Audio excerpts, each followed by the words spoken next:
আসসালামু আলাইকুম। প্রিয় দর্শক শ্রোতা ভাই বোনেরা, আমি সাইদ হাসান সবাইকে আমার আন্তরিক শুভেচ্ছা অভিনন্দন জানাই। সংখ্যালঘুদের উপর মৌলবাদী নির্যাতন কারা দায়ী, কেন করছে?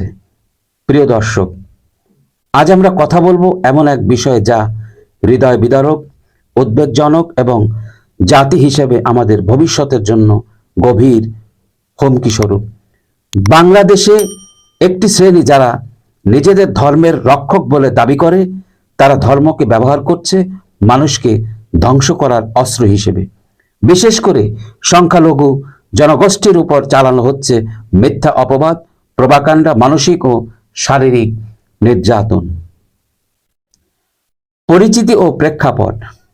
আমরা এমন একটি রাষ্ট্রে বসবাস করি যেখানে সংবিধান স্পষ্টভাবে বলে ধর্ম যার যার, রাষ্ট্র সবার।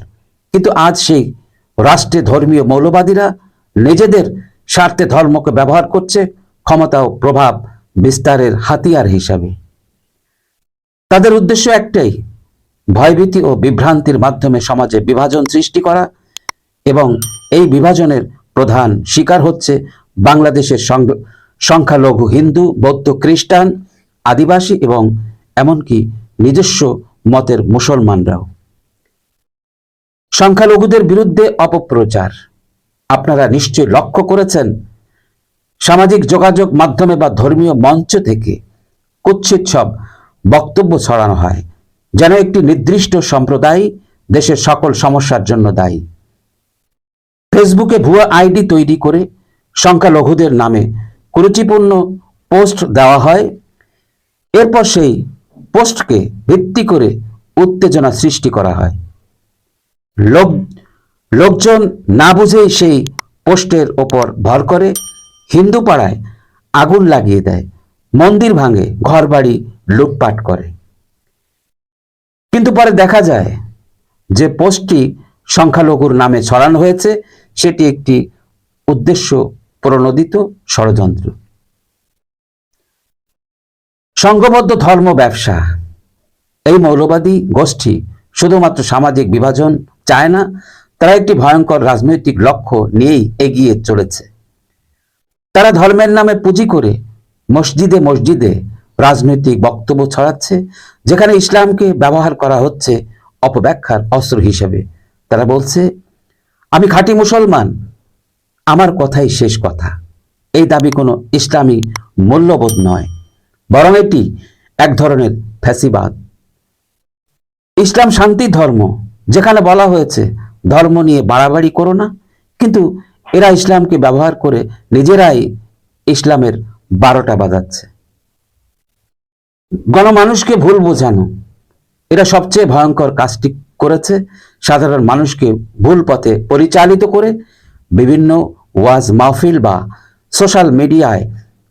সোশ্যাল মিডিয়ার মাধ্যমে সংখ্যালঘুদের বিরুদ্ধে মিথ্যা প্রচারণা চালিয়ে তাদেরকে সমাজচ্যুত করা হচ্ছে।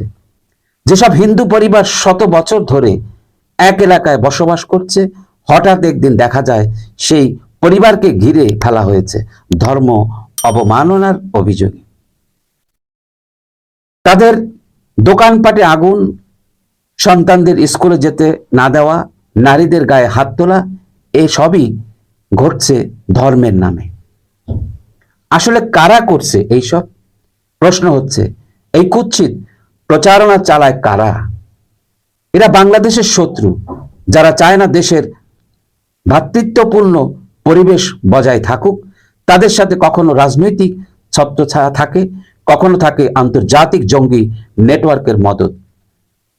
এই গোষ্ঠী চায় বাংলাদেশকে একটি তালেবানি রাষ্ট্রে রূপান্তর করতে, যেখানে ভিন্ন মতের কোনো স্থান থাকবে না। তারা জানে সংখ্যালঘুদের উপর নির্যাতন চালালে আন্তর্জাতিক মহলে দেশের ভাবমূর্তি ক্ষতিগ্রস্ত হবে, এবং সেই সুযোগে তারা নিজেদের রাজনৈতিক উদ্দেশ্য হাসিল করবে। রাষ্ট্র ও সমাজের ভূমিকা। আমরা কি বসে থাকব? রাষ্ট্রের দায়িত্ব শুধু সংবাদ সম্মেলন বা নিন্দা জানানো নয়, বরং এইসব মৌলবাদীদের আইনের আওতায় এনে দৃষ্টান্তমূলক শাস্তি নিশ্চিত করা। শিক্ষা প্রতিষ্ঠান, মসজিদ, মিডিয়া, সব জায়গা থেকে এই প্রচারণার বিরুদ্ধে সোচ্চার হতে হবে। আমরা সবাই মিলে বলতে হবে, এই বাংলাদেশ মুক্তিযুদ্ধের বাংলাদেশ, এখানে ধর্মীয় বিভেদ নয়, সকল ধর্মের মানুষের জন্য সমান অধিকার প্রতিষ্ঠা করতে হবে। প্রিয় দর্শক, আজ যদি আমরা চুপ থাকি, কাল আমাদের উপরই অন্যায় হবে। একজন সংখ্যালঘুর উপর আঘাত মানে বাংলাদেশের উপর আঘাত। একজন নিরীহ পরিবারকে ভিটামাটি ছাড়া করা মানে মানবতা ধ্বংস করে দেওয়া। আমরা চাই একটি মানবিক বাংলাদেশ, যেখানে হিন্দু, মুসলিম, খ্রিস্টান, বৌদ্ধ, আদিবাসী সবাই মিলেমিশে থাকবে। চলুন এই মৌলবাদী অপশক্তির বিরুদ্ধে আমরা একসাথে রুখে দাঁড়াই। এই ভিডিও যদি আপনার মনে দাগ কাটে, তাহলে চোখে আঙুল দিয়ে দেখিয়ে দিন বাংলাদেশকে কিভাবে অন্ধকারে ঠেলে দেওয়া হচ্ছে। আপনার একটি শেয়ার, একটি আওয়াজ হয়ে উঠতে পারে একজন নির্যাতিত মানুষের আশা। ধর্মের নামে বিভ্রান্তি। প্রিয় দর্শক, ধর্ম একটি পবিত্র বিষয়, মানুষকে শান্তি, সহনশীলতা, ভ্রাতৃত্ব, মানবিকতা শেখানোর জন্য। কিন্তু যখন কিছু স্বার্থান্বেষী গোষ্ঠী এই ধর্মকেই তাদের ব্যবসা বা রাজনৈতিক হাতিয়ার বানিয়ে ফেলে, তখন সেই ধর্ম হয়ে যায় প্রশ্নবিদ্ধ।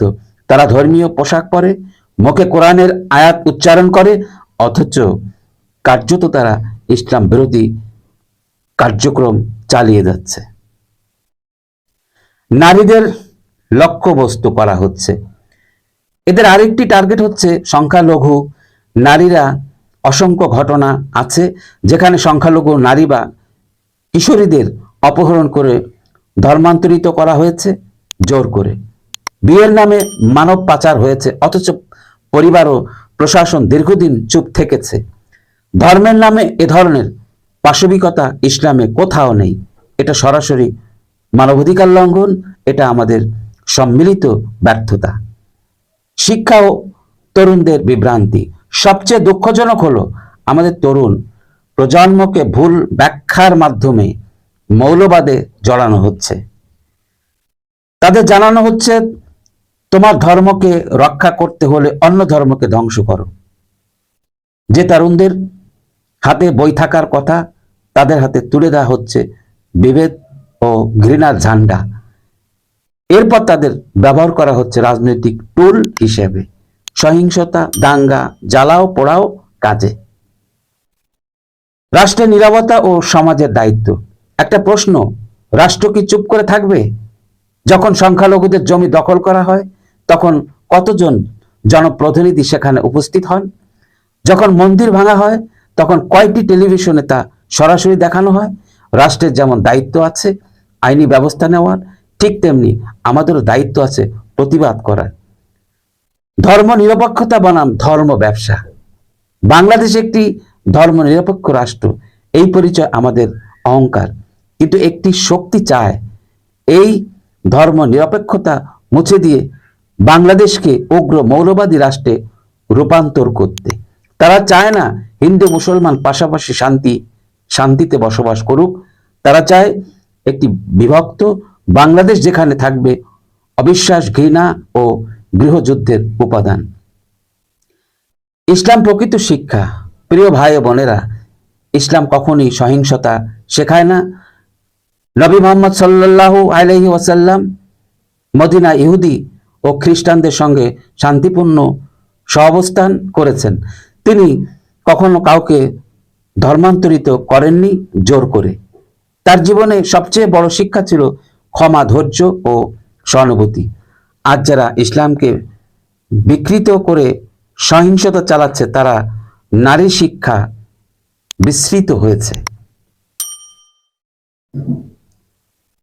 অন্তিম বার্তা ও মানবতার আহ্বান। আজ যদি আমরা একে অপরকে শুধু ধর্ম দেখে বিচার করি, তবে আগামীকাল আমাদের কারো কোনো নিরাপত্তা থাকবে না। হিন্দু যদি নিরাপদ না থাকে, তবে মুসলমানও নিরাপদ না থাকবে। খ্রিস্টান যদি ভীত সম্ভ্রস্ত হয়, তবে বাংলাদেশ তার মানবতা হারাবে। আমরা সবাই এক জাতি, বাংলাদেশি। আমাদের শক্তি, আমাদের বৈচিত্র্য।